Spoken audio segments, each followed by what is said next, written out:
वो मेरा तो दोबारा जन्म है, ये पुनर्जन्म। तो हमारे गांव में पानी की बड़ी समस्या थी। पहाड़ की तलहटी में गांव में 150-150 फुट गहरे कुएं हैं। बहुत कठोरतम मेहनत भी की है और बहुत उतार चढ़ाव देखे। भजन लाल जी ने नीचे से नीचे लेवल से लेके बहुत मेहनत की। भजन लाल जी बहुत बढ़िया काम कर रहे हैं, सारी दुनिया उनकी तारीफ करती है। कह सकता हूँ कठोर समय जब आता है ना, विपरीत परिस्थिति, तब आपका परिवार साथ छोड़ देता है। सेवा में लग रहा हूँ तो मैंने समय भी दिया है, मेरा पैसा भी खर्च होता है, मुझे मेहनत भी करनी पड़ती है। पहचान खूब मिली, समाज की वजह से ही मिली, समाज सेवा से ही पहचान मिली है कि समाज की वजह से ही हो सकता है मुझे जिम्मेदारी दी और समाज के आशीर्वाद से ही मैंने उसको बहुत अच्छी तरीके से निभाया। आज भी दुनिया याद करती है। काम करने का मौका भारतीय जनता पार्टी की वसुंधरा जी की सरकार में ही मिला, लेकिन बहुत जल्दी शादी होगी। मैं 12th था तो मेरे घर वालों ने शादी कर दी मेरी। कभी कोई रिग्रेट नहीं है। मेरी धर्म पत्नी जो है वो लक्ष्मी का ही रूप है। नमस्कार। समाज, संस्कृति और राजनीति, आज हमारे पॉडकास्ट में SD शर्मा जी, जिनको शिवदयाल शर्मा जी के नाम से जाना जाता है, करौली जिले के टोडाभीम के डोरावली गांव के निवासी हैं और जयपुर में एक बड़ा नाम है। डोरावली से लेकर जयपुर तक का सफ़र और बड़ा एक बिजनेस स्थापित कर लगभग घोषित अघोषित रूप से 2000 व्यक्तियों को रोजगार देते हैं। बचपन में पिता की मृत्यु के बाद अपनी फैक्ट्री संभाली, उसको आगे बढ़ाया, फिर वाद विवाद हुआ, नई फैक्ट्री खड़ी की, 2 बार मंत्री रहे लगभग दोनों सरकारों में। इन सब मुद्दों पर चर्चा करेंगे और ब्राह्मण समाज के क्या जीवन मुद्दे हैं हम जानने का प्रयास करेंगे। शर्मा जी, बाबूजी, पहले तो आपका बहुत बहुत स्वागत है। थैंक यू, धन्यवाद, आपका बहुत बहुत धन्यवाद। शुरुआत यहाँ से होगी। डोरावली गांव का एक SD शर्मा सीधे भरतपुर जाता है, वहाँ पढ़ाई करता है और फिर जयपुर में एक बड़ा नाम हो जाता है। कहाँ से आपकी पूरी कहानी जरूर बताएं आप। देखिए, सर्वप्रथम तो मैं आपके माध्यम से समस्त प्रांत के समस्त वासियों को दीपावली के शुभ अवसर पर हार्दिक बधाई और शुभकामना देना चाहता हूँ। मेरा जन्म एक छोटा सा गांव है टोडाभीम तहसील में, लेकिन मेरे जन्म से पहले भी गांव का नाम बड़ा है। डोरावली गांव में ब्राह्मणों की बड़ी बस्ती है। वैसे सभी समाज और सभी जातियों के लोग निवास करते हैं वहाँ पर, करीब करीब बराबर की संख्या में। मीणे भी हैं, SC भी हैं और अन्य जाति के सभी लोग हैं, लेकिन वहाँ पर वैश्य जाति का कोई भी व्यक्ति नहीं रहता गाँव में। ये बड़ी बात है, ये बहुत बड़ी बात है। मेरा जन्म हुआ फरवरी 1950 में, मध्यरात्रि के उपरांत में 13 फरवरी लग जाती है जी। मेरे जन्म की तिथि का एक्चुअल में देखें तो कहीं विवरण नहीं है जी, पर मेरी माँ की याददाश्ती के अनुसार मैंने ये तिथि निकाली है और हमारे पुराने भैयों में लिख देते थे बुजुर्ग लोग। हाँ तो उनमें से खोजबीन करके ये मिति और तारीख निकाली गई जी। हमारा परिवार काफ़ी अच्छा प्रतिष्ठित परिवारों में गिनती होती थी शुरुआत से ही, कई पीढ़ियों से। और मेरे ग्रैंडफादर जो थे गुलाबचंद जी बोहरा, काफ़ी ख्याति प्राप्त व्यक्ति थे और उनकी सज्जनता, सौहार्दता और समाज में बड़ी पहचान थी। सभी समाज के लोगों को साथ रखना, साथ उनकी मदद करना, ये उनका सहज स्वभाव था। सभी लोग इससे परिचित थे और मैंने वहीं प्राइमरी स्कूल में पढ़ाई शुरू की। तो मुझे याद है पेड़ के नीचे बैठ कर के पढ़ते थे हम। और उस ज़माने में बहुत ज़्यादा स्कूल में साधन नहीं थे, टाट पट्टी भी बहुत बाद में आई थी।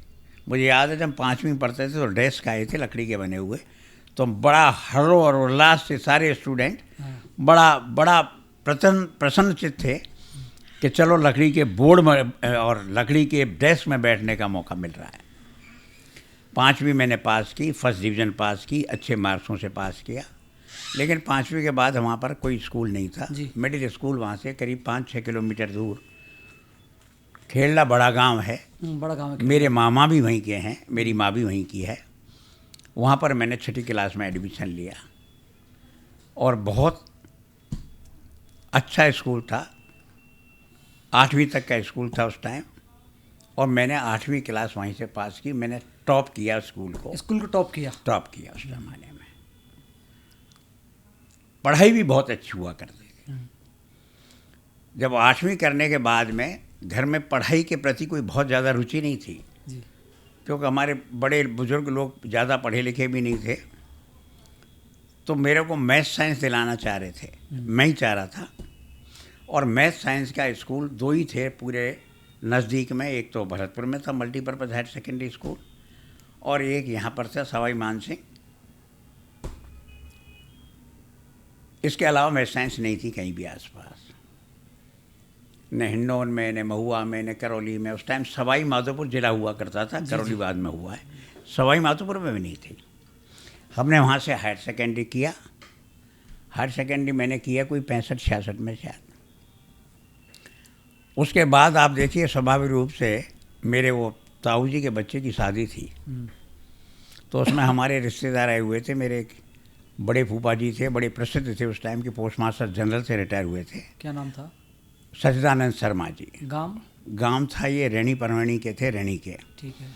और उनके 3 बच्चे थे, एक BN शर्मा, DN शर्मा और KN शर्मा। तो बड़े बड़े RSCB में चीफ इंजीनियर, सबसे पहले वही चीफ इंजीनियर थे। उसके बाद में उनसे छोटे भाई DN शर्मा, और छोटे थे वो थे director technical board of Rajasthan. तो मुझे ले गया अजमेर, और उस टाइम में मेरा डिप्लोमा में एडमिशन करा दिया, जबकि मेरिट से होता था। इंजीनियरिंग कॉलेज में बड़े स्वभाव रूप से हो सकता था। और मैं पढ़ता रहा। 2-4-5 महीने बाद में जब मुझे पढ़ी, चोटी वोटी सब रखते थे स्कूल कॉलेज में भी। चोटी तो आज भी रखते हो आप? आज भी रखता हूँ, है ना? हाँ। तो पढ़ने में मैं काफ़ी तेज़ था। 3-4-5 महीने में जब पढ़ाई शुरू हुई तो मेरी समझ में आया कि भाई हम कहाँ फंस गए। इंजीनियरिंग में एडमिशन होता, आराम से चले जाते। खैर, हमने पढ़ाई शुरू की और 70 में मैंने डिप्लोमा कर लिया। अच्छे डिवीज़न से डिप्लोमा किया। और उसके बाद में कई, मेरे फादर की फैक्ट्री थी भरतपुर में, नालंद इंडस्ट्रीज़ के नाम से।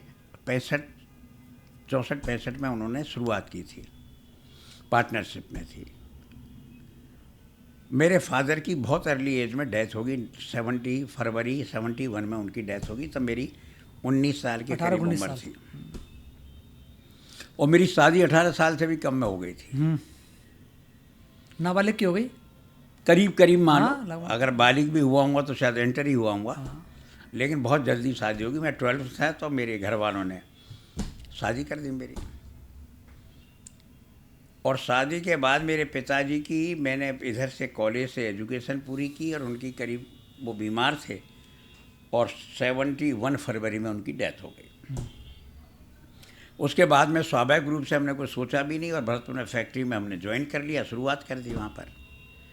और दुर्भाग्य से पार्टनरशिप कंपनी थी 74 में, वो बंद होने के कगार पर आ गई। जबकि इंडिया की पहली बोल्ट नट एक्सपोर्ट करने की यूनिट थी, पर प्रॉपर मैनेजमेंट नहीं होने से बंद हो गई। और मेरी उसी टाइम एक कॉल लेटर आया, तो मेरी पोस्टिंग होगी वहाँ इरिगेशन डिपार्टमेंट राजस्थान सरकार में। JN बन गए आप? तो मैं वहाँ पर, हाँ, उस टाइम ओवरसियर बोला करते थे JN। तो जैसलमेर में मेरी पोस्टिंग हो गई। तो बहुत अच्छा काम किया मैंने। लेकिन मेरा छोटा भाई था, उसकी अचानक तबीयत खराब होने से मैं लौट के आ गया, और फिर दोबारा मैंने नौकरी की नहीं, छोड़ दी। 74 के एंड में या 75 में करीब छोड़ दिया। छोटा भाई था, उसकी दोनों किडनी खराब होगी। फादर की डेथ भी किडनी की वजह से हुई। तो मैं उसके ट्रीटमेंट में लग गया। घर में तो मैं ही था सबसे बड़ा।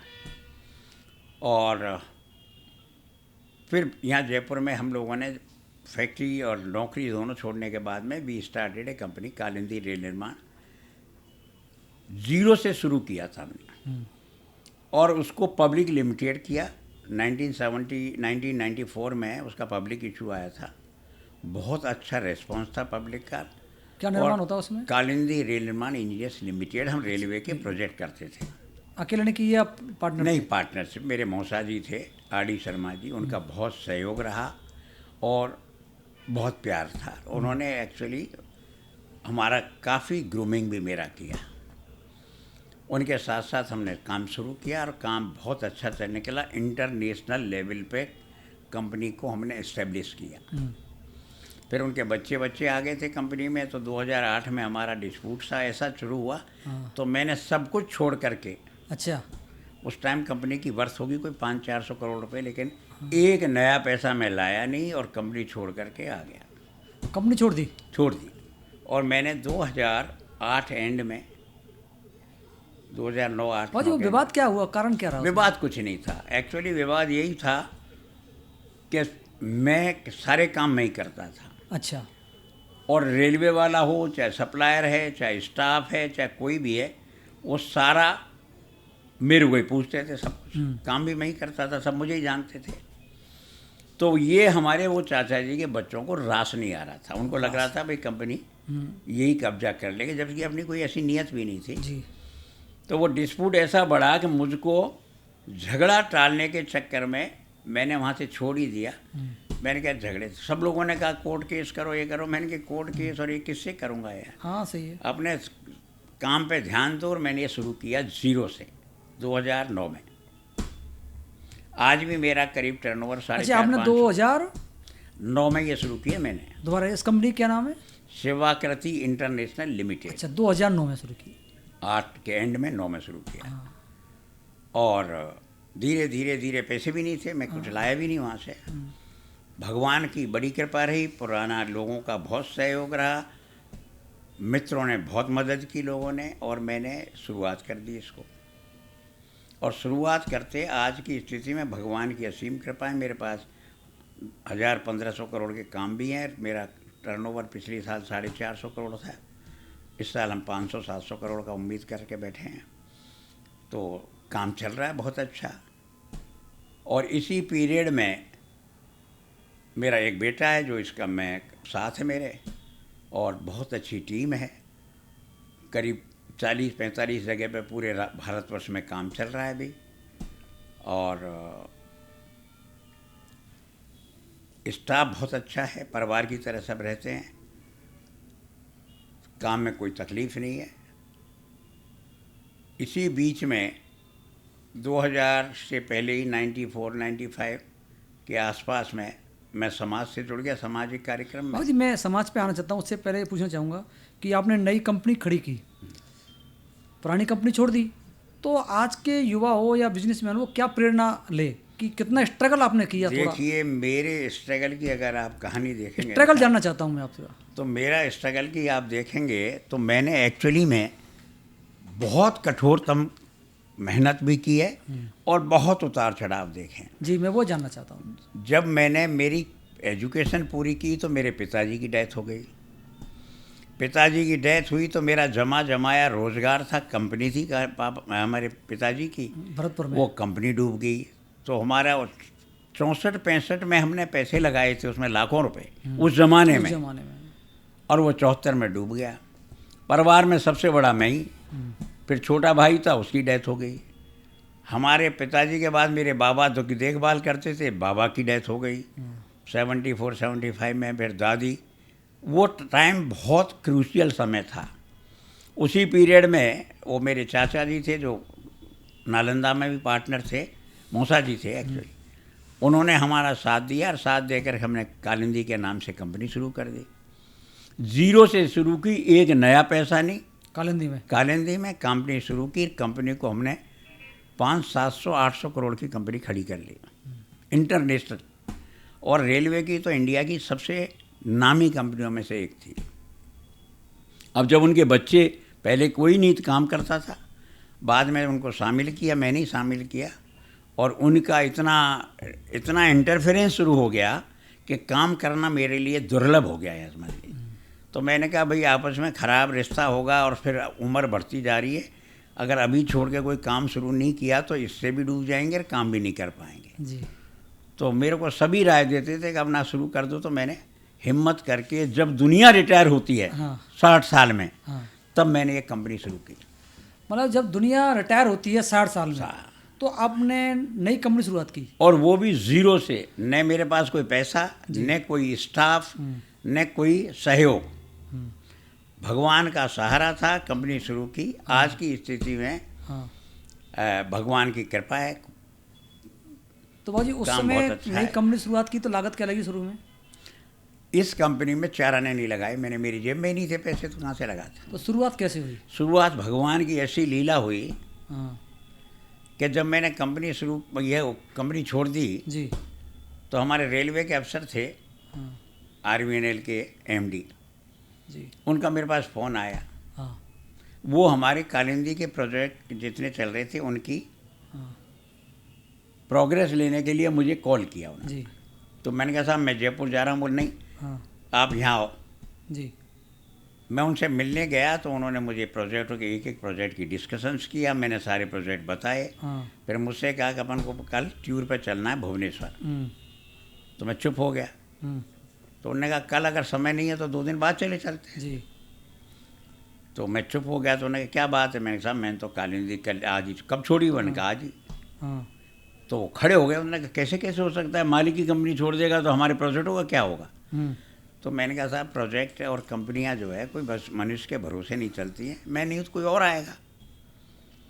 तो उन्होंने मुझे, एक कॉन्ट्रैक्टर था मेरा भी जानकार था, वो काम नहीं कर पा रहा था, उन्होंने कहा इनका काम कर लो आप। तो 5-6 करोड़ का काम उसने मुझे दिया। तो मैंने कहा पैसे तो मेरे पास है नहीं, आदमी भी नहीं है, मैं कहाँ से करूँगा? तो वो अफसर साहब थे, उन्होंने कहा, मित्रा साहब थे। क्या नाम था पूरा? पूरा नाम तो मुझे नहीं, पर मित्रा थे वो। मित्रा जी। तो उन्होंने मुझसे कहा कि आप कुछ भी कर सकते हो, मुझे मालूम है, यू हैव गॉट सब एवॉल्व कैपेसिटी, आप इनका काम ले लो। तो मेरे से कहा आप क्या लोगे? मैं पैसे वैसे कुछ नहीं लूँगा, तेरा काम कराऊँगा। अब काम कराओ तो मटेरियल चाहिए, मटेरियल के लिए उसने, मैंने कहा मटेरियल तुम दे दो। उसने कहा था मैं समझता नहीं हूँ, आप ही खरीद लो। तो उसने मुझे 2 करोड़ रुपए का चेक दिया। और चेक कैसे दिया? गारंटी क्या है, बैंक में खाता नहीं, गारंटर है नहीं, तो गारंटी मांग रहा था। तो रेलवे के जो अफसर थे उन्होंने कहा मैं गारंटी ले रहा हूँ, आप पैसे लो। तो 6 करोड़ का काम था, 2 करोड़ रुपए मुझे एडवांस मिल गया। उसके बाद मेरा एक मित्र था, उसका मेरे पास फ़ोन आया और मेरे से कहने लगे भाई साहब आप कहाँ हैं? मैंने कहा मैं तो जयपुर जा रहा हूँ। बोल जयपुर नहीं, मुझसे मिल के जाना। मैंने कहा ठीक है। जब मैं मिलने गया सुबह तो उनके साथ बड़े आराम से बैठे थे, चाय पी, खाना खाया। मुझसे कहा बड़े रिलैक्स हो। मैंने कहा बहुत बड़ा वजन उतार के आया हूँ साहब। क्या हुआ? मैं कालिंदी छोड़ दिए। तो विश्वास नहीं कर पा रहा था, विश्वास नहीं कर। शुक्ला जी है, तो शुक्ला ने मेरे दोस्त ने कहा यार भाई साहब आपने इतनी बड़ा काम कैसे कर दिया, पूरी कंपनी इतनी बड़ी खड़ी की, ज़िंदगी लगा दी और आप छोड़ के चले आए बिना कुछ लाए। मैंने कहा साहब ईश्वर की कृपा है, अब जो कुछ होगा सो भुगतेंगे, पर मैं तो छोड़ आया हिम्मत करके। मुझे घर ले गया, शाम को खाना खिलाया, सुबह फिर आया यार, उसने मुझे दूसरे दिन 18 करोड़ का काम दे दिया और 1 करोड़ रुपये नकद। अच्छा। चेक। अब ये 1 वीक भी नहीं हुआ है। हाँ। तो मेरे पास करीब 24-25 करोड़ का तो काम आ गया और 3 करोड़ रुपए आ गए जेब में। अब मेरे पास गाड़ी वाड़ी तो मैंने सब छोड़ दी। मैंने पेन, पेंसिल, कार्ड, क्रेडिट, एक ब्रीफ केस भी नहीं लाया, सब छोड़ आया मैं। अच्छा, सब चीज़ छोड़ के आए थे? सब कुछ। अब मैं जब यहाँ आया तो हमारे तो बच्चे परेशान है, सब क्या है कि गाड़ी नहीं, घोड़ा नहीं, गाड़ी वाड़ी सब उन्होंने, मैंने लौटा भी दी, उन्होंने मांग भी ली। मर्सिडीज थी मेरे पास बहुत पुराने इसके ज़माने से, 3 गाड़ियाँ थी, तीनों ही मैंने लौटा दी। अब हमारे बच्चे तो परेशान हो गए साहब, ज़िंदगी भर में हम देख रहे हैं जब से पैदा हुए मर्सिडीज में घूम रहे हो आप। हाँ। और अब वो मेरी बच्ची का स्कूटी ली मैंने चलने के लिए। हाँ। तो रोने लग गई वो समय भी आया था। स्कूटी उसकी जो कॉलेज जाती थी, वो स्कूटी में मैं कहा बेटा मैं तू कार ले जा, तेरे पास वो वैगन आर थी एक, मैं तेरी स्कूटी से जाऊंगा। तो वो रोने लग गई, नहीं पापा, और वो तो देखे ना कहाँ से।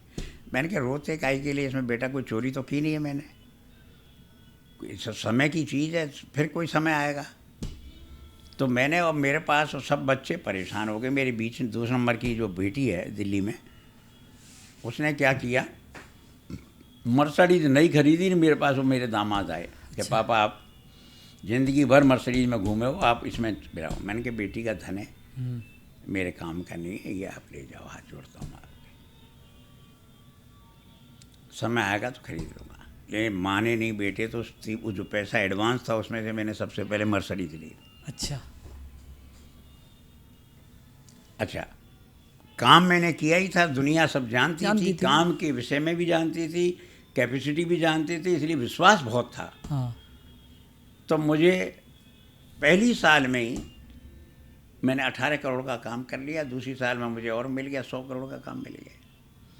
और भगवान की ऐसी लीला रही साहब कि अभी हम ठीक है, सब कुछ व्यवस्था भी है, 1500 करोड़ के काम होंगे। और पिछली साल 450 करोड़ का हमारा टर्नओवर था। अभी इस साल मुझे लगता है 500-600 करोड़ का टर्नओवर कर लेंगे।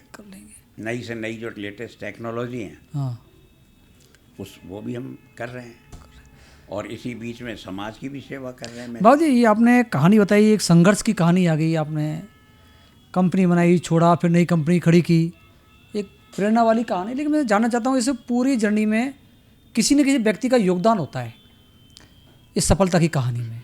तो मैं जानना चाहता हूँ वो सफल व्यक्ति कौन है जिसको आप मानते हैं? देखिए, ऐसा है साहब,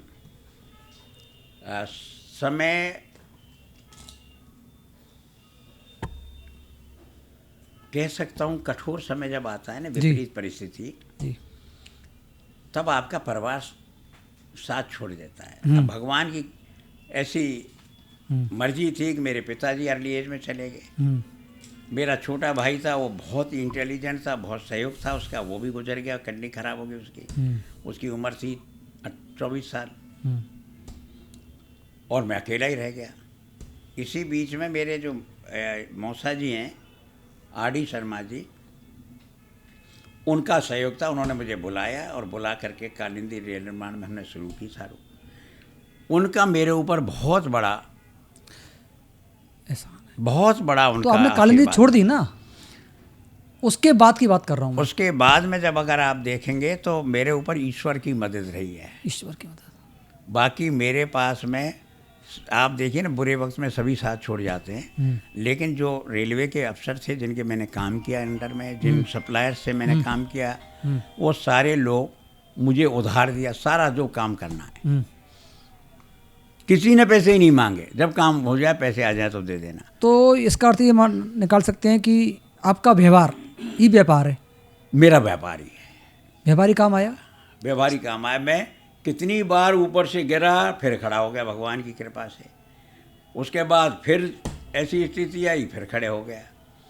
तो ये बहुत सारी समस्याएं जिंदगी भर रही हैं, ये रही है, लेकिन कोई भी समस्या रास्ता नहीं रोक पाई। ये ईश्वर की बड़ी कृपा रही, या हमारा दृढ़ संकल्प समझ लो कि हमने पीछे मुड़ के देखा ही नहीं। जैसे मैं अभी आपको एक उदाहरण बताता हूँ। कालिंदी में हमारे 2 बहुत बड़े अफसर थे जो रिटायरमेंट के बाद हमारे कंसल्टेंट थे।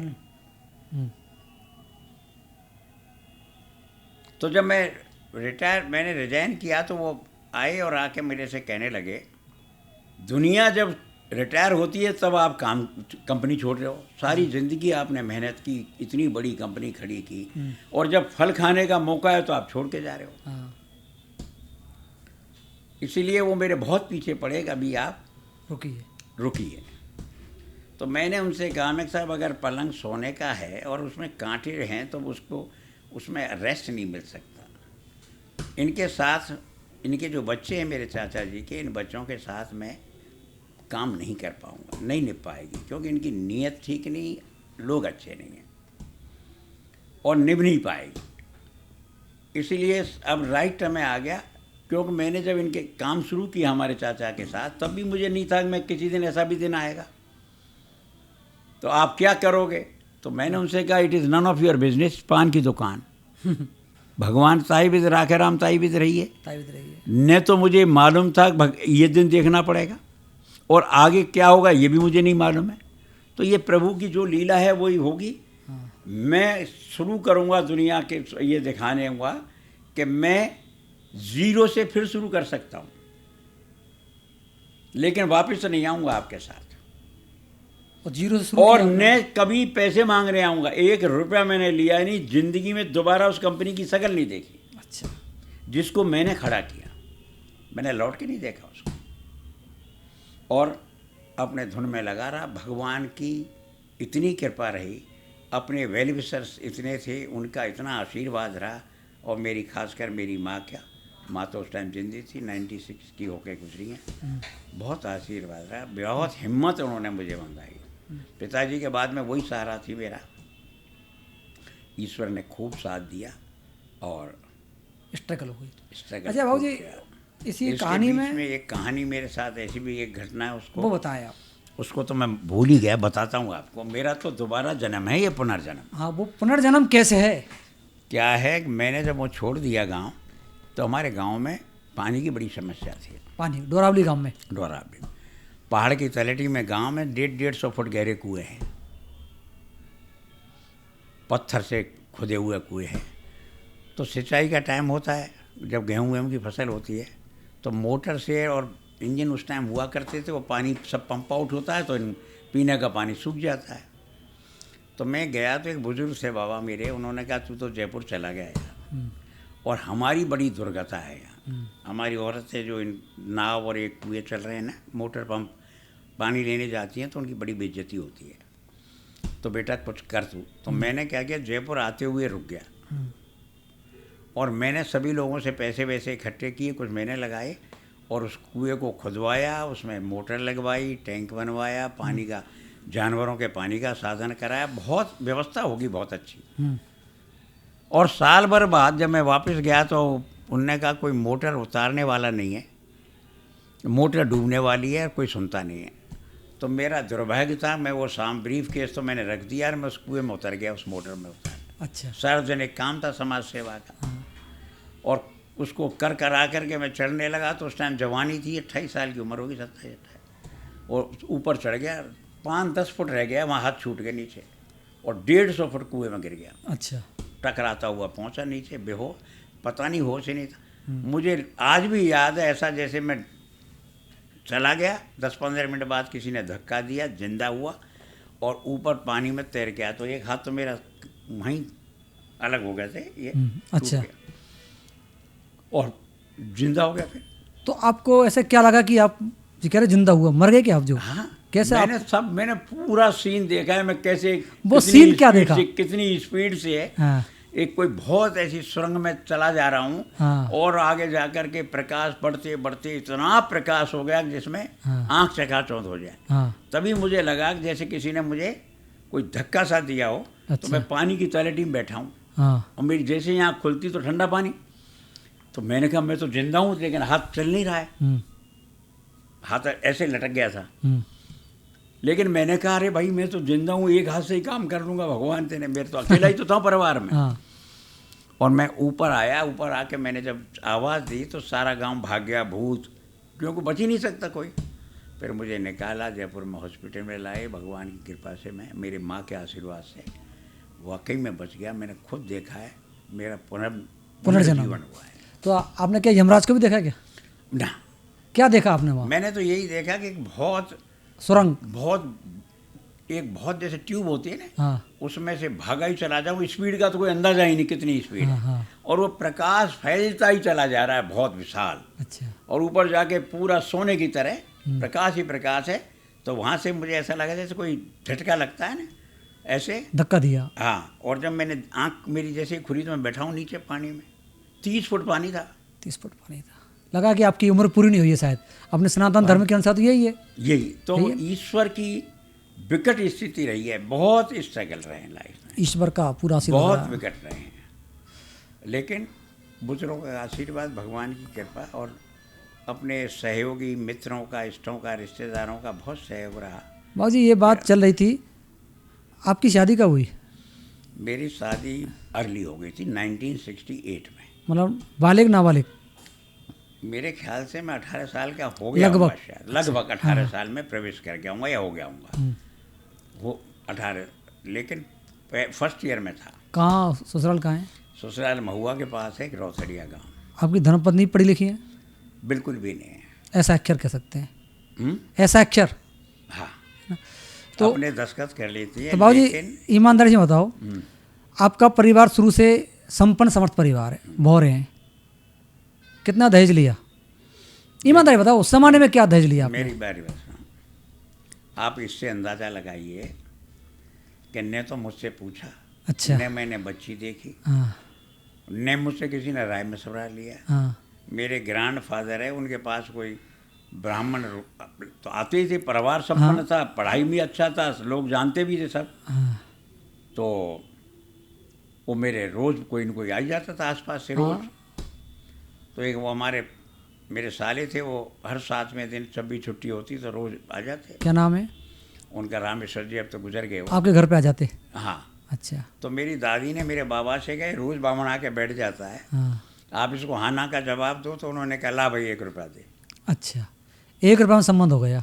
संबंध हो गया। अब मेरे को पता लगा हाँ। तो मेरे को तो बहुत ज़्यादा क्रोध सा आया। हाँ मैं तैयार नहीं था, 12वीं तो पढ़ता था, शर्म भी थी बच्चों से, कॉलेज में लड़कों से क्या कहूँगा, हाँ मेरे साथियों को। हाँ मैंने किसी को बोला भी नहीं कि मेरी सगाई हो गई है, शादी होने वाली है। हाँ शादी हो गई, और शादी होने के बाद में उस ज़माने में गोना हुआ करता और था, ये- आजकल तो है ही नहीं वो। ये गौना क्या है? पहले एक रस्म होती थी, फिर शादी कर दी कम उम्र में, हाँ और आप पढ़ रहे हो या जो भी कुछ है अपने पूरा करो, 3 साल बाद में गोना कर दिए, 1 साल या 3 साल हाँ जो भी। मैं गोना करता होता था। हाँ आजकल तो ये प्रथा ही नहीं है, आजकल तो माँ बाप को कोई पूछता भी नहीं है। हाँ लेकिन हो गया। अब उस टाइम तो मुझे अच्छा नहीं लगा, क्योंकि मैं पढ़ भी रहा था और इच्छा भी नहीं थी भाई पूरी तरह सेटल होंगे तब शादी हो। लेकिन बाद में मुझे अभी ज़िंदगी में कभी कोई रिग्रेट नहीं है। मेरी धर्म पत्नी जो है वो लक्ष्मी का ही रूप है, बता दूँ आपको। और जो कुछ हूँ उसकी बहुत बड़ा योगदान है इसमें, ये अच्छी बात है बाबू जी, ये लोग जानना चाहते हैं बस, है ना? बहुत बड़ा योगदान है।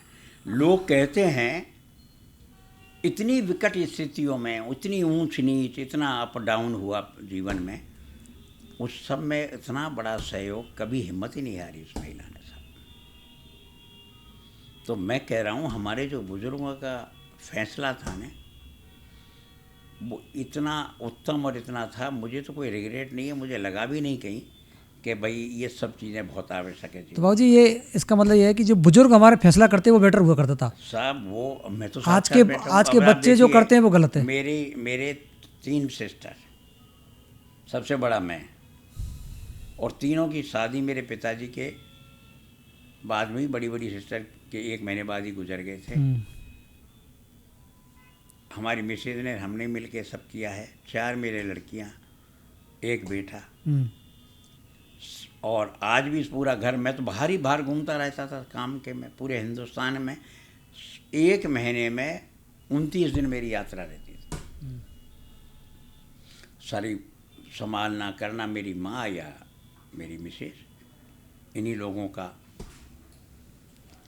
सहयोग रहा। उसकी आपने वजह से बेटे की शादी कब करी? मेरे बड़ी बेटी की शादी हुई है 1998 में। बेटे की शादी कब करी? बेटे की शादी की है 2010 में।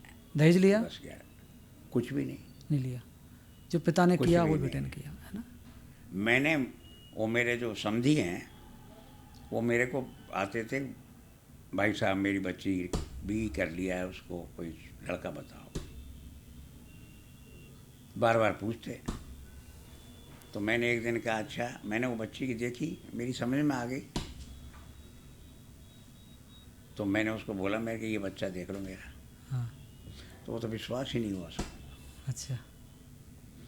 तो कहने लगा साहब मैं कहाँ बराबरी की बात कौन कर रहा है भाई, हाँ बच्चा पसंद है तो तेरी रोक दे, इसको रोक दिया शादी का। कहाँ किया संबंध? यहीं मेरे पड़ोस में ही रहते थे वो।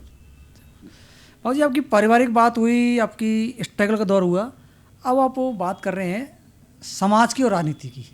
सामाजिक राजनीति में कब आपने पदार्पण किया? देखिए समाज का मैं 94-95 से समाज से मेरा संबंध हुआ, जुड़ गया मैं। उस जमाना था तब राजस्थान में ब्राह्मण या समस्त भारतवर्ष में ब्राह्मण अपने लिए 14% रिजर्वेशन की डिमांड कर रहे थे, और उसी से प्रभावित होकर मैं समाज के साथ जुड़ गया। राजस्थान ब्राह्मण महासभा का एक संस्थान था, उसके अंदर मैं जुड़ा और जुड़ने के बाद में हमने विभिन्न काफ़ी रैलियों में मैंने हिस्सा लिया और आखिरी में 2003 सितंबर 7 को अमृतों के बाग में हिंदुस्तान की ब्राह्मणों की सबसे बड़ी रैली हुई। 2003 सितंबर 7 सितंबर किसके सानिध्य में हुई थी रैली? ये कौन सा संगठन था? रैली राजस्थान ब्राह्मण महासभा। भंवरलाल शर्मा जी इसके अध्यक्ष हुआ करते हैं। भंवरलाल शर्मा जी इसके अध्यक्ष थे और सभी प्रोमिनेंट ब्राह्मणों ने उसमें हिस्सा लिया। उसका संयोजक मैं था जी। हालांकि मेरी उस टाइम कोई इनके समक्ष कोई बहुत बड़ी एज नहीं थी, जवानी तो थी, लेकिन लगन थी काम करने की और हमने बहुत मेहनत करके हिंदुस्तान की ब्राह्मणों की सबसे बड़ी रैली उस ज़माने में थी। वो 14% आरक्षण लेकर लेकिन आपकी वहाँ से शुरुआत होती है। उससे पहले सीकर मतलब में, अलवर में, बीकानेर, जोधपुर सभी जगह हुई। उन सब के बाद में यहाँ रैली की अमृतों के बाग में और वो डिमांड की। उससे समाज को बहुत कुछ मिला। ब्राह्मण समाज की पहचान हुई, ब्राह्मण समाज की स्ट्रेंथ का भी लोगों को पता लगा और सब उस ज़माने से हम जुड़े और आज तक जुड़े हुए हैं। मैं इसमें वरिष्ठ उपाध्यक्ष रहा, बहुत दिन तक कार्यकारी अध्यक्ष रहा। अभी राजस्थान ब्राह्मण महासभा में मैं संरक्षक हूँ और ऑल इंडिया ब्राह्मण फेडरेशन का अभी राष्ट्रीय चुनाव हुए हैं, उसमें मुझे राष्ट्रीय अध्यक्ष का निर्विरोध सभी सर्वसहमति से उसका अध्यक्ष घोषित किया है। अभी 5 तारीख को ही था इलेक्शन, इसमें कुरुक्षेत्र नहीं, आप वो अमृतों बाग से आपकी राजनीति की शुरुआत हुई समाज सेवा की, उसके बाद फिर क्या रहा? उसके बाद में लगातार समाज से हम संबंध रहे। समाज के बाद पॉलिटिक्स भी, समाज और पद कौन सा पॉलिटिक्स। मिला? पद कौन सा मिला उसमें? पद मुझे उसके बाद 1-2 बार 3 बार मुझे टिकट मिल ऑफर हुआ। नहीं, समाज में संगठन में क्या पद मिला? मुझे वरिष्ठ उपाध्यक्ष था, उसके बाद कार्यकारी अध्यक्ष हुआ ब्राह्मण महासंघ में, बाद ब्राह्मण महासभा में। कार्य अध्यक्ष के बाद में मैंने चुनाव भी लड़ने की कार्रवाई लोगों ने मुझे की, लेकिन मैंने समाज में विघटन नहीं हो इसलिए कभी चुनाव को न तो प्रोत्साहन दिया, नहीं कभी चुनाव लड़ा मैं।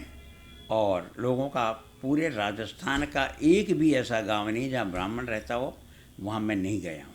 अच्छा, भंवरलाल जी से संबंध कैसे थे आपके? मेरे बहुत अच्छे संबंध थे, बहुत अच्छे, बड़े भाई और छोटे भाई की तरह। दुनिया उदाहरण देती थी, राम लक्ष्मण की जोड़ी है। बाद में कोई बिगाड़ हुआ? बिगाड़ तो एक्चुअली में क्या होता है, सब ऐसा कोई झगड़ा कभी हुआ नहीं, लेकिन बीच में वो लोगों ने चुनाव लड़ने के लिए मुझे प्रोत्साहित कर दिया। लोग चाहते थे कि चुनाव लड़ें संगठन का और 100% मैं संगठन में जीत भी जाता उस टाइम, लेकिन विघटन हो इसलिए मैंने विड्रॉ कर लिया। भंवरलाल जी ने रिक्वेस्ट भी किया, भैया आप मत लड़ो, मैं नहीं लड़ूंगा, समाज में विघटन नहीं हो। अब वो इधर उधर के काना फुस्सी वाले लोग तो हैं ना जो करते हैं।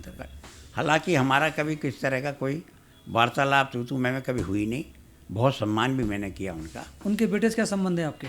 उनका बेटे हैं, मैंने रिश्ता कराया उनका। उनकी जो अभी बड़े बेटे हैं, एमएलए है, उनकी बच्ची का संबंध मैंने कराया। मेरी जो बड़ी बेटी है, मेरी छोटी बेटी है 2 नंबर वाली, उसके जेठ की लड़के का संबंध मैंने ही कराया 13 फरवरी को। तो संबंध बढ़िया है? तो संबंध अच्छे नहीं है, अभी नहीं है उतने अच्छे, लेकिन कोई कटाव भी नहीं है, पर मधुरता नहीं है संबंध। मधुरता, तो मधुरता में कटास कहाँ आ गई? बहुत पर भाई ये चुनावों को लेकर के, चुनावों को लेकर हो गई थी। हालांकि मैं कभी चुनाव लड़ा नहीं और मेरा एक ही उद्देश्य रहा, सामाजिक संगठन कोई भी हो जो समाज हित में काम कर रहा है, वो समाज में विघटन नहीं होना चाहिए। फेयर चुनाव हो, फेयर आदमी, लोग सब मिल कर के जिस व्यक्ति को नियुक्त करें वो समाज की बागडोर संभाले। और ऐसी मेरी नीति है, जो लोगों को नहीं है वो ज़बरदस्ती कहीं कब्जा करने के चक्कर में मैं ही अध्यक्ष हूँ, मैं ही स्वागत हूँ, ऐसा होता नहीं है। समाज का निर्णय समाज करता है। अच्छा। और सभी लोग मिलके जो निर्णय लेते हैं ना, वही सफल होता है, वही होना चाहिए। तो अब वो आप ब्राह्मण महासंघ के अध्यक्ष हैं?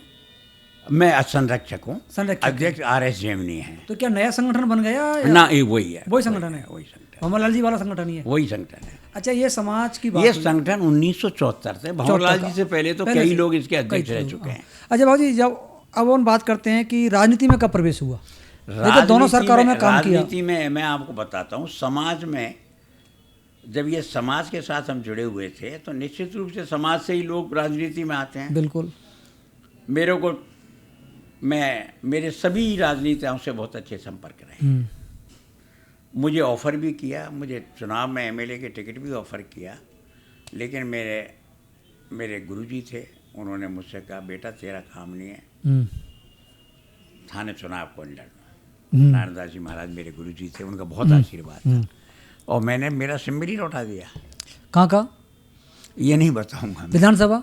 विधानसभा। कौन सी विधानसभा थी? थानागाजी था। थानागाजी से लगभग हो गया था, अब सिंबल लौटा दिया गुरुजी के आशीर्वाद से। देखो बड़ी बात बता रहे हैं शर्मा जी, बीजेपी से तो होगा, कोई भी पार्टी होगी, चलो ठीक। अच्छा बाबू जी, उसके बाद फिर क्या रहा? उसके बाद में क्या है, मेरा एक सोच रहा, मैं कह भी रहा, मेरा बीच में काफ़ी अच्छा मेरा संबंध था, मुझे ऑफ़र भी किया उन्होंने, लेकिन मेरा अपना एक विचार था कि भाई मेरे बच्चे हैं, 4 बच्चियाँ, एक लड़का है, पहली जिम्मेदारी मुझे अपने परिवार की परवरिश करना है और उनको सही तरीके से व्यवस्थित और सुव्यवस्थित करते हुए उनकी शादी हो जाए, उनके अपने रोजगार में लग जाए, उसके बाद राजनीति की बात सोचूंगा मैं। तो मेरा जैसे ही बड़ी ये बेटे का संबंध हुआ, उसी दिन वसुंधरा जी मुझे शादी में आई थी, पकड़ के ले गई, उन्होंने कहा अब आपकी सब जिम्मेदारी से मुक्त हो गया, अब मेरे साथ काम करना पड़ेगा। बीजेपी से मेरी शुरू से ही नज़दीकी थी, मेरी इच्छा भी थी। बीजेपी से मेरे वो चाचा जी आर डी शर्मा जी जो मेरे पार्टनर थे, वो राज्यसभा का समर्थन से इंडिपेंडेंट राज्यसभा का चुनाव भी लड़े थे और हमें 1.7 वोट से ही 1.6 वोट से ही हारे थे। तो कम से उस टाइम उस ज़माने में हमने 46 वोट लिए एज इंडिपेंडेंट, और वो सारी व्यू रचना मेरी थी, मैंने ही काम किया उस समय। तो राजनीति में लोग चाहते थे भी ऐसे अच्छे लोग आएँ। मेरा ये था कि भाई समाज की पहली जिम्मेदारी मुझे अपने परिवार की है, उससे निवृत्त होने के बाद ही इस विषय में सोचूंगा। अब मेरी भगवान की कृपा से जैसे ही शादी में मुझे मैडम ने ले गए, उसके बाद मुझे चुनाव में मैंने पूरे राजस्थान में बहुत काम किया, जो जिम्मेदारी मुझे पार्टी ने दी उसको मैंने पूरी तरीके से निभाया।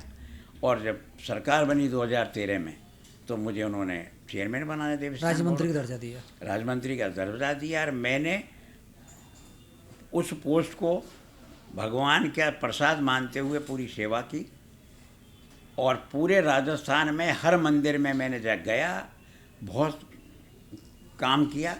मैडम का मेरे पास उस टाइम पूरी तरीके से आशीर्वाद था, समर्थन था, इसलिए हमने जैसे सांवरिया सेठ है या ब्रह्मा जी का मंदिर है, करीब करीब सभी मंदिरों में हमने डेवलपमेंट करने की कोशिश की। सरकार बदल गई तो काम रह गए, फिर भी मुझे दूसरी सरकार, मैं भी टेनओवर में मैं देवस्थान रहा, चेयरमैन रहा, और लेकिन पार्टी दूसरी थी तो उस काम करने का उतना खुला समर्थन नहीं मिला, तो काम उतना नहीं कर पाए जितना हमने हमारी सरकार, दोनों सरकारों में काम किया है आपने? दोनों में ही किया। अच्छा, दोनों में अध्यक्ष रहा हूँ, लेकिन काम करने का मौका भारतीय जनता पार्टी की वसुंधरा जी की सरकार में ही मिला मुझे।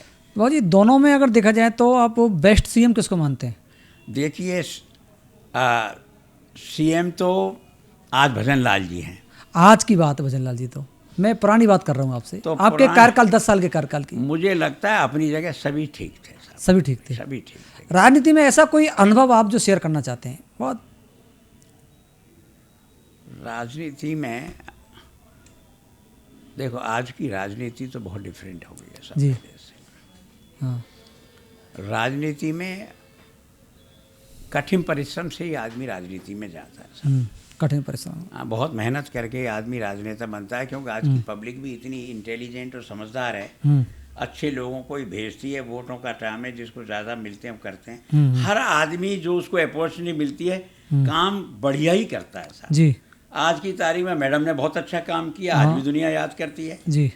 अब हमारे भजन लाल जी बहुत बढ़िया काम कर रहे हैं, सारी दुनिया उनकी तारीफ करती है। 24 घंटे वो लगे ही रहते हैं काम में।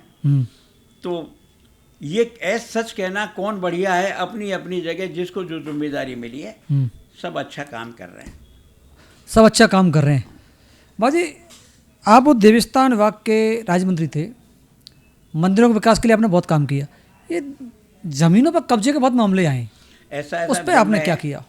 जब मैं चेयरमैन था तो मैंने हर कलेक्टर को एक चिट्ठी लिखी थी कि भाई ये पहले एक रिकॉर्ड बन जाए कि जितने भी राजस्थान में मंदिर हैं उनके नीचे कितनी ज़मीन है जो मंदिर माफ़ी की है। उसके अलावा भी बहुत सारी ज़मीन है, तो धीरे धीरे पता लगता है क्योंकि कई तरह की मंदिर हैं, सरकारी मंदिर हैं और कई मंदिर ऐसे हैं जो लीज पे दिए हुए हैं, कई ऐसे हैं जो ट्रस्ट के हैं। तो राजस्थान में मंदिरों की तो एक से एक दिक्कत मंदिर है, एक से एक बढ़िया मंदिर है।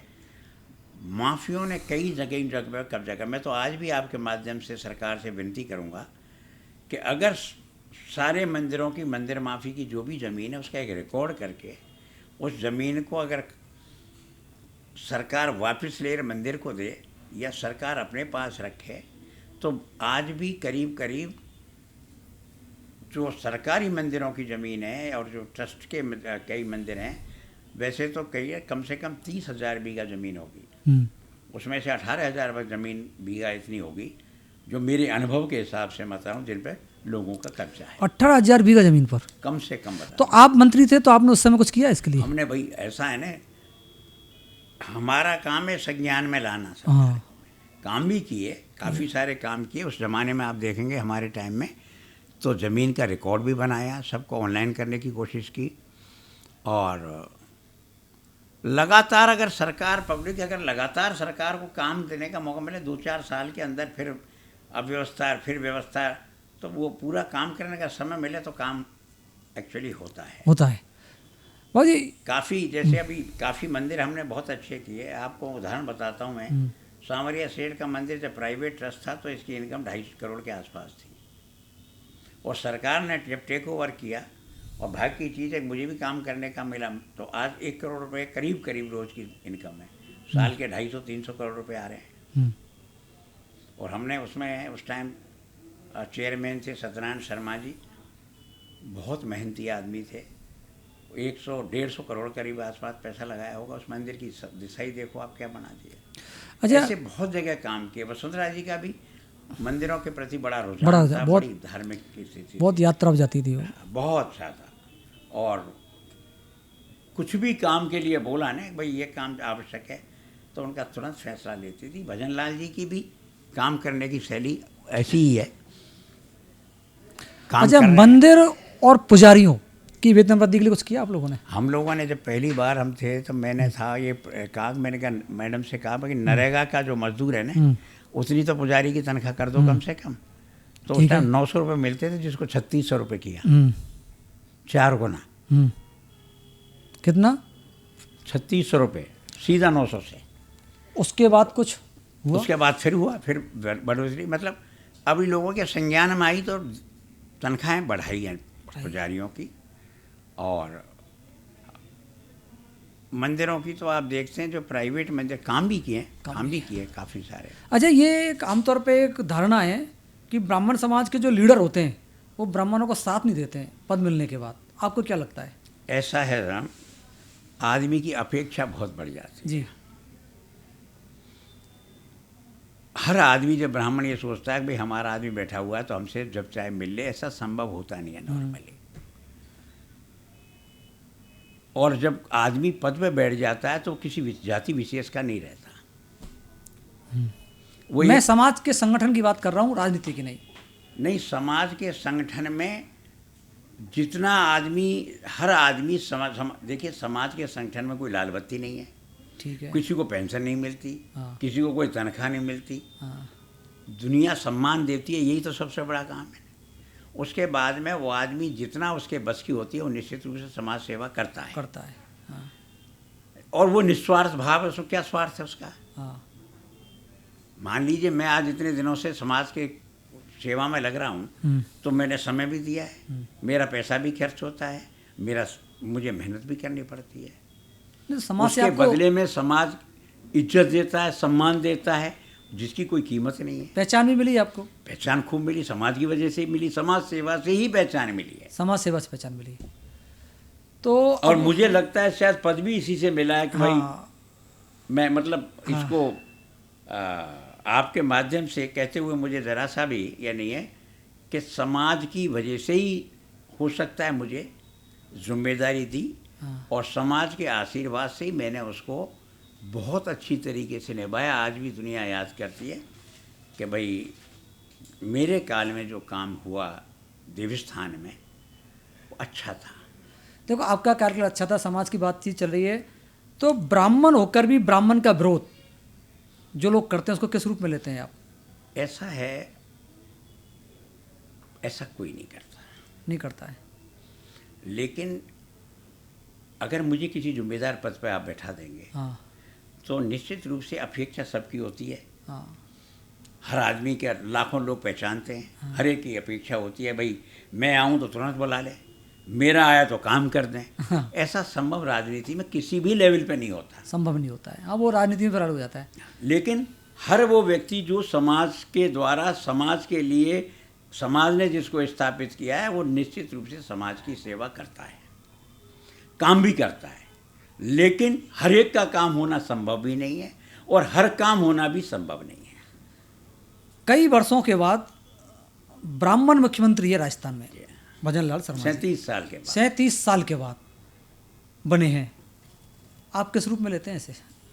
देखिए, वो अपनी योग्यता से बने हैं, जाति के आधार पे नहीं। मुझे लगता है भजनलाल जी ने, मैंने तो बहुत अच्छा मेरा परिचय रहा है जी 20 साल 25 साल से। उन्होंने नीचे से नीचे लेवल से लेके बहुत मेहनत की है। कोई उनको स्थान किसी ने मेहरबानी में नहीं दिया, मेहरबानी में नहीं मेहनत दिया, का फल है। मेहनत का प्रतिफल है। उस आदमी ने देखो, आज वो राजस्थान के मुख्यमंत्री के पद पर बैठे हैं। उनका पारिवारिक बैकग्राउंड नहीं, एक गरीब परिवार से हैं, परिवार में का कोई बैकग्राउंड नहीं है, उनका कोई राजनीतिक बैकग्राउंड नहीं है। तो अगर इस पद पे कोई पहुंचा है तो निश्चित रूप से आप लगाइए उसकी कितनी तपस्या, कितनी मेहनत और कितना समर्पण रहा होगा इसके लिए। बाबू जी, भजनलाल शर्मा जी ब्राह्मण समाज के गौरव हैं, इसमें कोई शक नहीं। कोई शक। अच्छा, कोई शर्मा जी की आपके सामने कोई बुराई करता है तो आपको कैसा लगता है? मुझे बहुत बुरा लगता है। ब्राह्मण भी करते हैं क्या? असहनीय लगता है। नहीं भाई, अब कई आते हैं जिनके काम नहीं होते, वो कहते ही हैं। हाँ, तो आप क्या मैसेज देते हो? सुनते ही नहीं है, मिलते भी नहीं। अब उसको ये बोलो, जो आदमी 24 में से 20 घंटे काम करता हो, 4 घंटे भी नहीं सोए, हाँ, वो कितने लोगों से मिल लेगा, हर आदमी से मिल लेगा। वो किसी जाति का तो है नहीं, हाँ, वो उसका सौभाग्य वो ब्राह्मण है, हाँ, लेकिन वो ब्राह्मणों के लिए काम के लिए मुख्यमंत्री थोड़ी है। सही बात है। वो तो राजस्थान के समस्त जाति के लिए है, समस्त समाज के लिए है। पूरा राजस्थान की सेवा करने का उनको जिम्मेदारी मिली है। हाँ, तो मैं ये कहूँ भाई ब्राह्मण का ही काम करे तो ये संभव नहीं है। संभव नहीं है।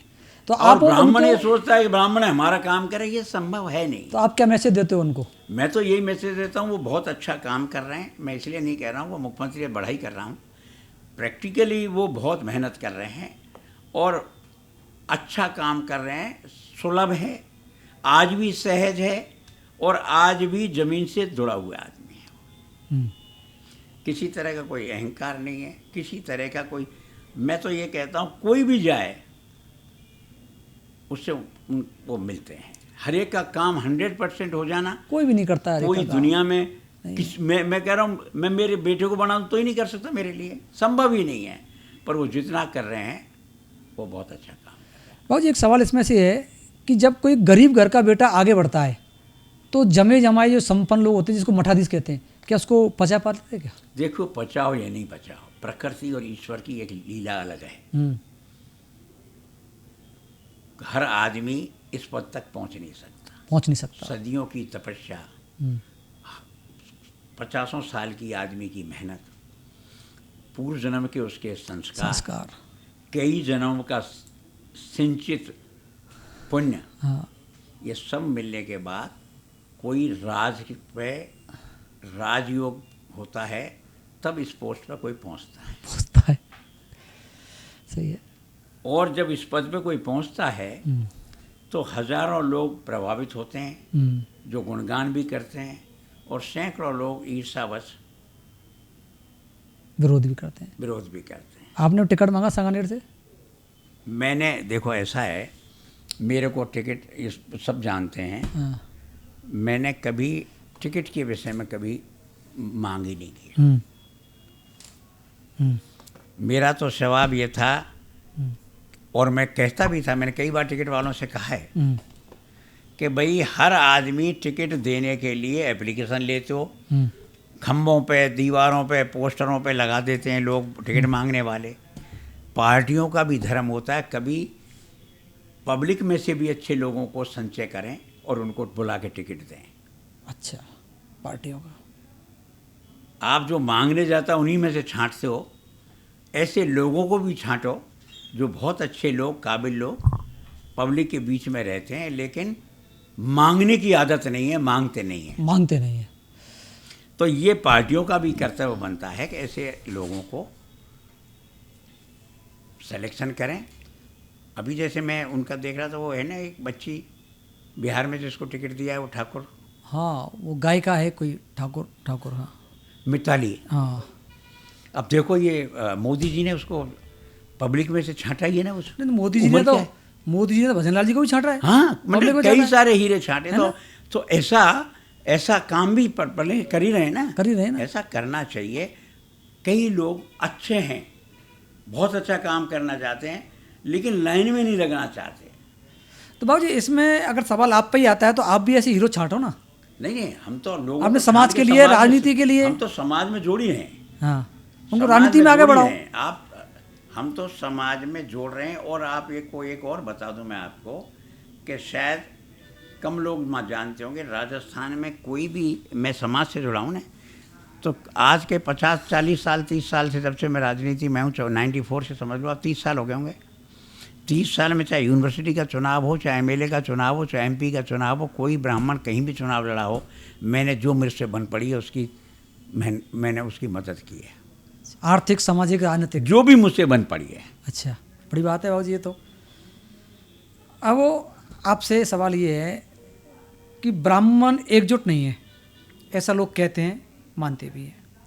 अब आप इस फेडरेशन के राष्ट्रीय अध्यक्ष बने, ब्राह्मण समाज एकजुट हो, क्या मकसद रहेगा, क्या उद्देश्य है आपका?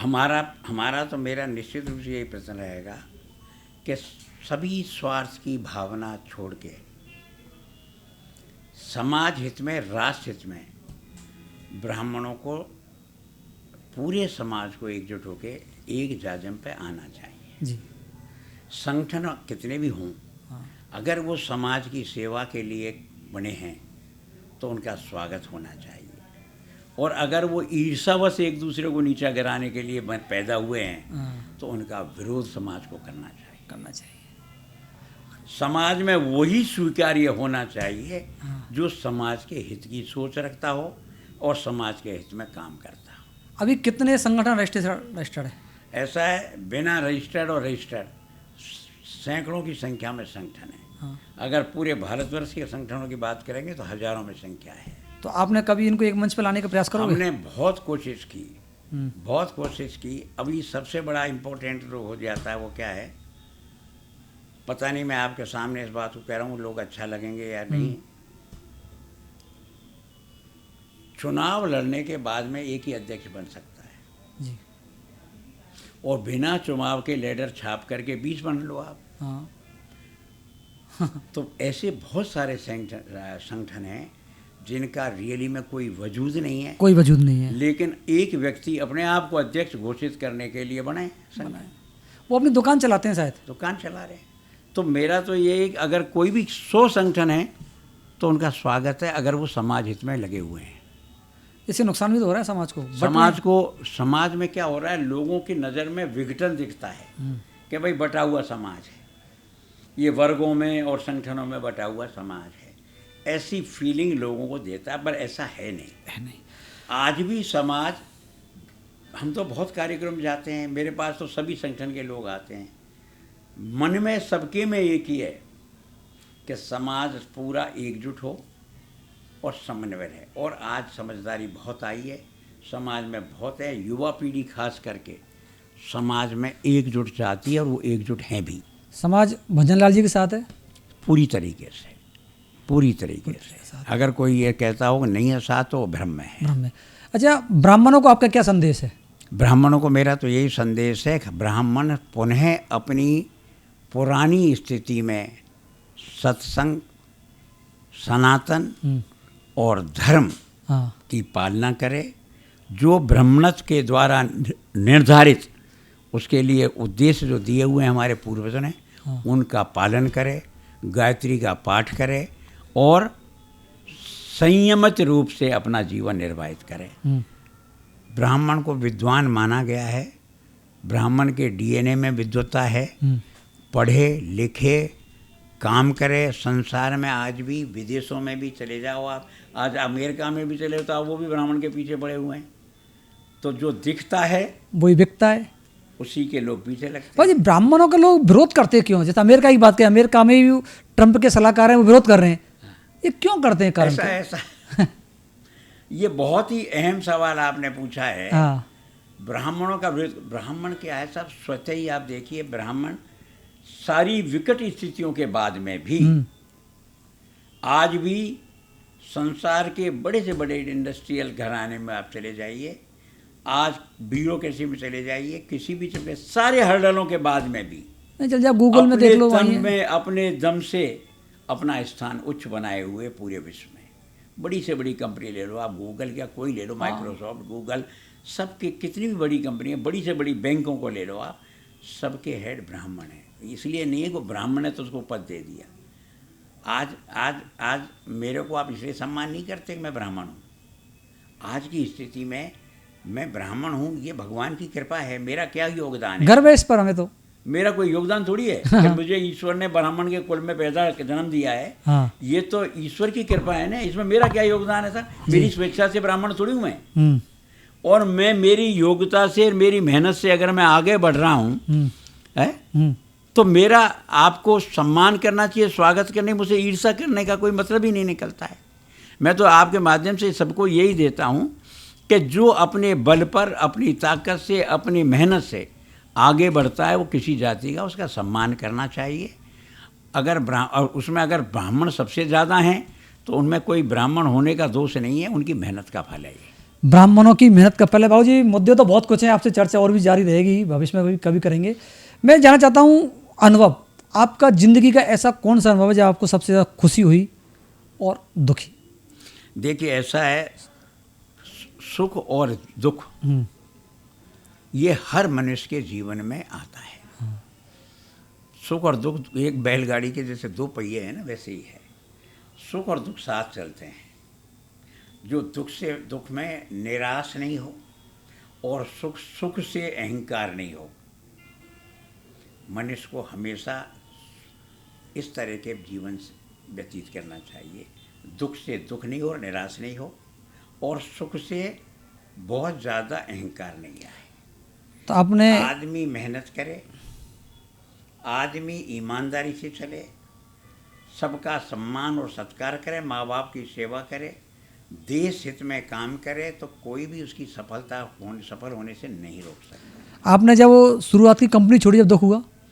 मुझे अत्यंत कष्ट हुआ। जिस कंपनी को मैंने 24 घंटे तपस्या करके इतनी मेहनत की जिसकी आप कल्पना नहीं कर सकते। मैं 18 घंटे से ज़्यादा रोज़ काम किया मैंने मेरी लाइफ में, और उस कंपनी को मुझे छोड़ना पड़ा। तो इससे बड़ा वो भी कब, जिसमें पूरी जवानी लगा दी, और जब मेरा रिटायरमेंट का समय उसको मुझे छोड़ना पड़ा, तो ये कितना बड़ा कष्ट है। लेकिन मैंने उस कष्ट को भी, मेरे परिवार ने मेरा साथ दिया, मेरी धर्मपत्नी ने हिम्मत मंदा, कोई बात नहीं है, फिर दोबारा शुरू करेंगे, खड़ा हो जाएंगे। और जब दुनिया रिटायर होती है 60 साल में, मैंने दोबारा कंपनी चालू की है, तीसरी कंपनी। और सुख तब मिला, नई कंपनी खड़ी हो गई, नई कंपनी शुरू हो गई। उसके बाद में सुख के तो कई हैं, बच्चों की शादियों में कई तरह के सुख के क्षण आते हैं साहब। दुख में तो बहुत सारे आए। मेरे पिताजी जल्दी उम्र में गई, मेरी माँ चली गई, मेरा छोटा भाई चला गया, मेरी मृत्यु जैसा मुझे कष्ट हो गया ये, और मेरी लगी लगाई फैक्ट्री बंद हो गई भरतपुर में, जो मेरे पिताजी ने लगाई थी, और जिस कंपनी को ज़िंदगी मैंने सींचा वो उसमें से मुझे छोड़नी पड़ी। तो ये बहुत कष्ट वाले के समय बहुत आए हैं, लेकिन मैंने हिम्मत कभी नहीं हारी। आज के इस मैं ये मान के चला हूँ कि ईश्वर ने जो दिया है वही प्रसाद है। आज के इस पॉडकास्ट में आप अपने कुछ दोस्तों को याद करना चाहते हैं जो आपकी सफलता में साथी रहे? बिल्कुल निश्चित रूप से। बताएं कौन कौन थे? बहुत सारे लोग रहे, फिर भी तो बहुत सारे योग रहे हैं, बहुत सारे और प्रगाढ़ बहुत रहे हैं। आज भी मेरे जो है समाज के बहुत सारे लोग हैं जो आज मेरे लिए हर तरह से कष्ट उठाने को, कुछ भी न्योछावर करने को तैयार हैं। मैंने इतना उनका स्नेह है। मेरे समाज के बहुत सारे लोग हैं, एक का नाम लूँगा तो 100 नाराज़ हो जाएंगे, 100 इतनी नाराज हो सारी जाएंगे, गिनती है ना? इसलिए हर एक का सहयोग रहा है। और आज भी जो मेरे साथ जुड़े हुए हैं, आज भी जो मेरे दुख और सुख में साथ आते हैं, ऐसे हजारों की संख्या में लोग हैं। मैं उन सबका इस दिवाली के पर्व पर आपकी माध्यम से उनका हृदय से धन्यवाद भी देता हूं और भगवान से उनके स्वस्थ जीवन, सुखी जीवन, संपन्न जीवन के लिए भगवान से प्रार्थना करता हूं। बाबूजी, आखिरी बात आपसे ये है, आप वो करौली जिले के टोडावीन के डोरावली गांव के निवासी हैं। डोरावली में शायद अवस्थी ज़्यादा है? डोरावली की एक खासियत है। खासियत बताओ आप। डोरावली में ब्राह्मणों के करीब 300 साढ़े 300 परिवार हैं जो आज डोरावली में नहीं है। नहीं है? माइग्रेट हो गए। उनमें से करीब 35-40 घर रह गए होंगे बस। अच्छा। रोज़गार नहीं, ज़मीन जायदाद नहीं उनके पास, तो सब माइग्रेट हो गए। अब आसपास के शहरों में, अहमदाबाद में हैं, जयपुर में हैं, महुआ में, हिंडौन में हैं, मतलब आसपास सब जगह चले गए गाँव में। न तो नौकरी उनके पास है, न ज़मीन उनके पास है, तो वो सारे लोग अपने व्यवसाय के लिए गांव छोड़ करके आसपास माइग्रेट हो गए। अब जयपुर में ही 400 परिवार होंगे और गांव में वही 35 आदमी है। ज़मीन है, कम ज़मीन है सबके पास, बहुत छोटी। वो ये जो निकल नहीं सकते अब गांव से, तो वही है जिनके पास बाहर निकलने का साधन नहीं है। तो ये डोरावली की बात। आपका गांव से, जबकि डोरावली गांव आसपास के पूरे कई ज़िलों में देखो आज भी हैं, और जितने परिवार हैं वो सब एक ही बाप की संतान है। एक ही बाप की संतान, सब एक ही बाप के, सब अवस्थी तो होंगे जब बाप भी एक है। एक ही बाप का, एक ही बाप की संतान है सारे। 300 साढ़े 300 घर हैं। अब तो पूरे हिंदुस्तान में फैल गए। जहाँ रोज़गार मिला, जहाँ काम मिला, जहाँ साधन मिला, जहाँ उनको सहारा मिला, वहीं जाके बस गए। आपका गांव से जुड़ाव है? मेरा गांव से जुड़ाव, मैं अभी भी जाता हूँ। मेरे इष्ट देव हैं, गांव के देवता हैं, मकान है, ज़मीन है, जायदाद है, परिवार के बाकी के लोग हैं। और मैं तो एक और मानता हूँ, आप भी जाके मेरी इंक्वायरी कर लीजिए, गांव में 7 जाति मुझे आज भी इतना ही प्यार करती हैं। 2016 में क्या सम्मेलन किया था वैदिक? ऐसा है, हमने 2016 7 सितंबर 2016 में इसमें SMS इन्वेस्टमेंट ग्राउंड था, उसमें हमने एक सम्मेलन किया था। वैदिक सम्मेलन का नाम था उसका। उसमें हमने श्री सूक्त का पाठ सामूहिक रूप से 5100 पंडितों से कराया था और इतना भव्य कार्यक्रम था। मुझे लगता है कि शायद जयपुर में तो ऐसा कार्यक्रम ने तो कभी हुआ है पहले, आगे तो पता नहीं कब होगा, नहीं कह सकता। ऐसा लोगों की सोच है। बार बार मुझसे कहता है कि ऐसे कार्यक्रम एक और करो आप। 30-40 हज़ार लोग थे, 600-700 पंडित थे और 5100 पंडित एक ही ड्रेस में, एक ही लोगों ने श्री सूक्त का पाठ किया था। 108 कन्याओं का हमने पूजन किया था उसमें, और बड़ा भव्य कार्यक्रम था पूरा वैदिक संस्कृति के ऊपर। और उसकी एक सबसे खासियत थी कि जब हमने पाठ शुरू किया एक साथ श्री सूक्त का, उससे पहले हमने एक मद्रास से साइंटिफिक एक पार्टी बुलाई थी जो पॉल्यूशन का मेजरमेंट करते हैं। उन्होंने मेजरमेंट हमने कराया मंत्र शुरू होने से पहले, और मंत्र ख़त्म होने के बाद 55% पॉल्यूशन कम हुआ। कम हुआ, बहुत बड़ी बात बता रहे हैं आप। ये मंत्रों का इतना बड़ा असर था, ये हमने सिद्ध किया। और सभी लोग आए थे उसमें, 600-700 पंडित थे और करीब करीब पूरे राजस्थान के संत थे उसमें। इतना दिव्य था, मैं आपको कभी सब फुर्सत मिलेगी तब आपको फ़ोटो दिखाऊंगा, आप भी दंग रह जाएंगे, क्या कार्यक्रम था। धन्यवाद आपके लिए इस पॉडकास्ट में जुड़ने के लिए। ये थे SD शर्मा जी, डोरावली गांव के निवासी, जयपुर तक का सफ़र राजनीति, कई मुद्दों पर चर्चा की। शर्मा जी का पॉडकास्ट आपको पसंद आए इसको शेयर करें, कमेंट्स करके जरूर बताएं ये पॉडकास्ट कैसा रहा। शर्मा जी एक बार आपके लिए फिर बहुत बहुत धन्यवाद। आपका बहुत बहुत आभार और धन्यवाद, और सभी को पुनः आपके माध्यम से दीपावली की बहुत बहुत हार्दिक शुभकामनाएं, समस्त प्रांत के वासियों को, और ख़ास करके मेरे उन प्यारे दोस्तों को आज के माध्यम से, उन सभी सहयोगियों को जिन्होंने मेरा इस कठिन तपस्या में और सफ़र में साथ दिया है, उन सब का मैं हृदय से आभार व्यक्त करता हूँ। जय हिंद, जय भगवान परशुराम।